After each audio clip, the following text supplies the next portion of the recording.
The training hall is chaos. Dust hangs in the air, shouts echo off concrete walls. Recruits are dropping left and right, gasping, grabbing their ribs, their knees buckling under pressure. Riley Matthews stands in the back corner, hands trembling, eyes locked on the floor. Her uniform is too big. Her shoulders slouch forward like she's trying to disappear into herself. "Next!" The instructor's voice cracks like a whip. Riley steps forward. Her legs feel like lead. Every recruit in the room watches her. Some snicker. Others whisper. And then he steps up. Corporal Derek Grant, 6'2", muscles stacked like armor. He looks at Riley like she's a joke he's about to tell. "This is what they're sending us now?" he says, loud enough for everyone to hear.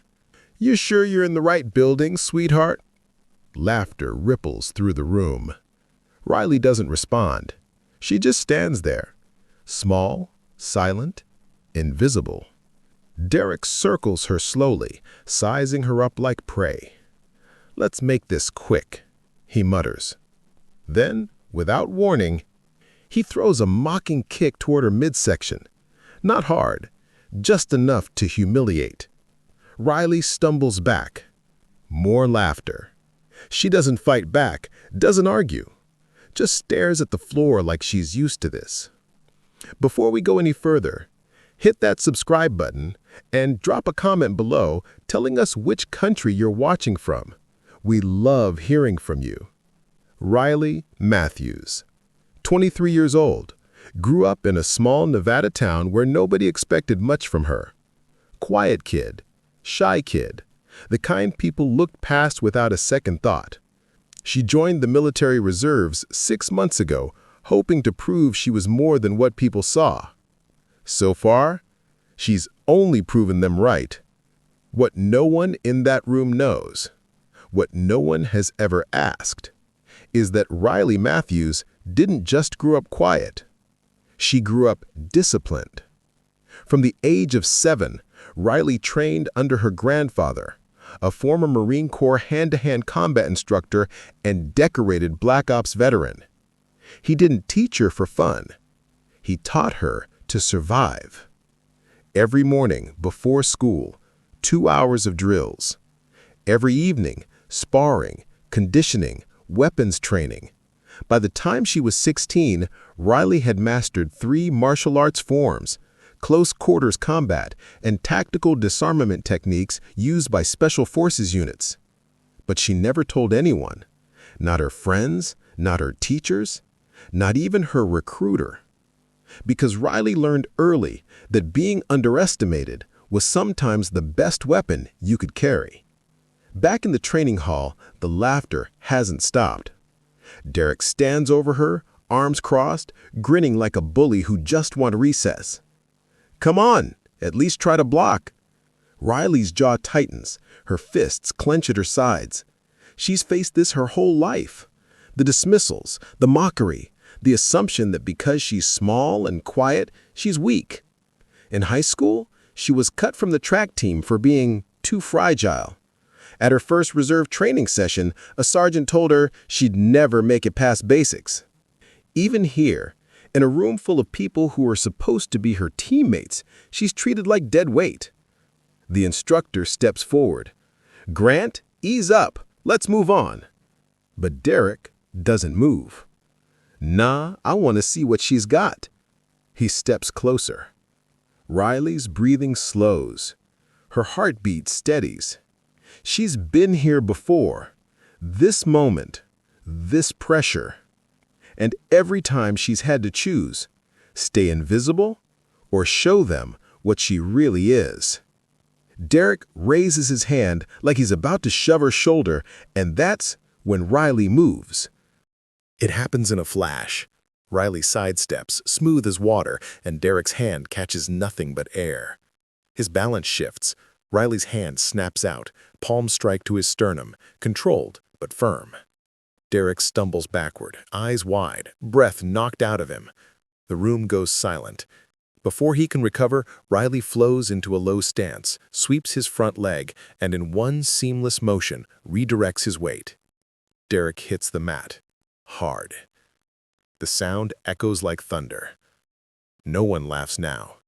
Riley stands over him, calm, controlled, her face unreadable. Derek blinks up at her, stunned, gasping for air. What the hell? The instructor steps forward, eyes narrowed, studying Riley like he's seeing her for the first time. "Matthews," he says slowly, "where did you learn that?" Riley doesn't answer. She just extends a hand to help Derek up. He doesn't take it. Instead, he scrambles to his feet, face red, fists clenched. Lucky shot. "Try again," Riley says quietly. And this time, there's no fear in her voice. Derek lunges. Riley moves like smoke, ducking, weaving, redirecting every strike with minimal effort. She doesn't attack. She doesn't need to. She just makes him look slow, clumsy, powerless. Within 30 seconds, Derek is back on the mat, breathing hard, pride shattered. The other recruits stare in disbelief. One whispers, "Who is she?" Then the doors slam open. Everyone freezes. 3 figures step into the training hall. 2-star General Marcus Hale, Brigadier General Diane Frost, and behind them, a woman in black tactical gear with no insignia, but everyone in the room can feel the authority radiating off her. The instructor snaps to attention. "General, on deck." Every recruit scrambles to stand at attention, except Riley, who's still catching her breath in the center of the room. General Hale's eyes sweep the space, then lock onto her. "Matthews," he says. His voice is granite, front and center. Riley's stomach drops. She steps forward, heart pounding. Did she do something wrong? Is she about to be discharged? The general studies her for a long, heavy moment. Then he speaks. "We've been watching you." Riley's breath catches. "Watching me, sir?" General Frost steps forward. "Your grandfather was Master Sergeant William Matthews, correct?" "Yes, ma'am." "He trained you?" "It's not a question." Riley nods. The woman in black finally speaks, her voice cold and precise.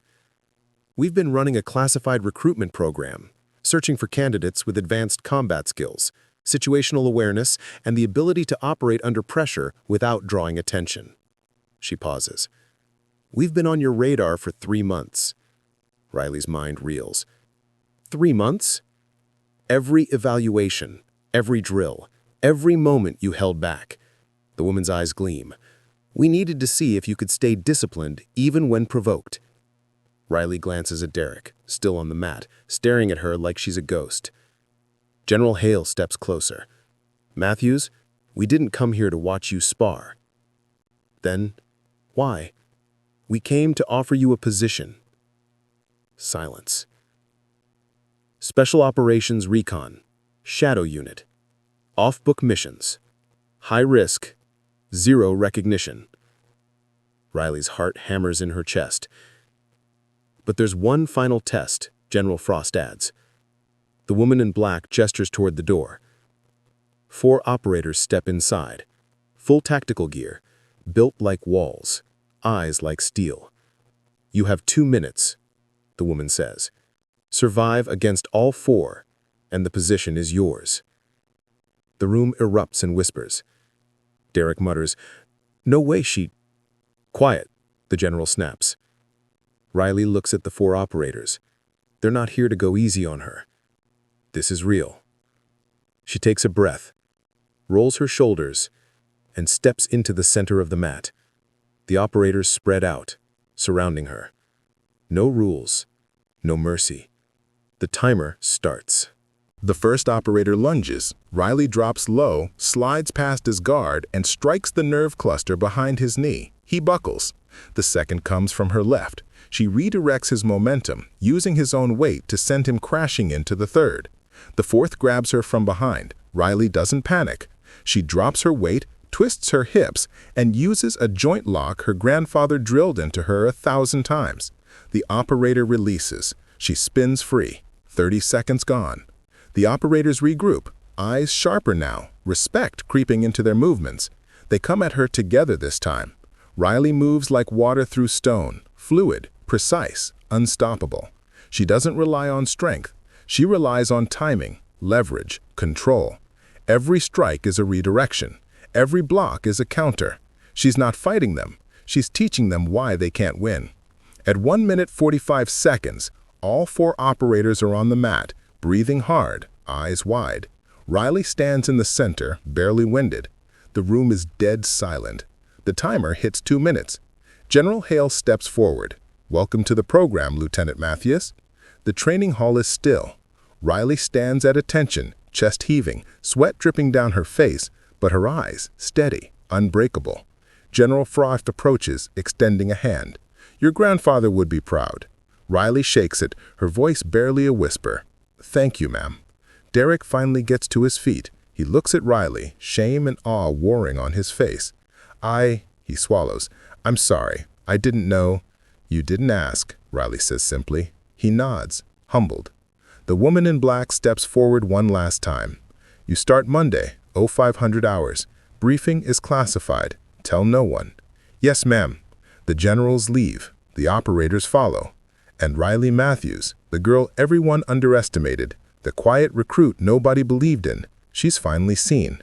Not because she demanded it, but because she earned it. Sometimes the strongest people in the room are the ones who never need to prove it. Riley didn't fight for recognition. She didn't fight for revenge. She fought because she was ready. And when the moment came, she didn't just survive, she dominated. That's the difference between being loud and being lethal. Riley Matthews chose the latter, and the world will never underestimate her again.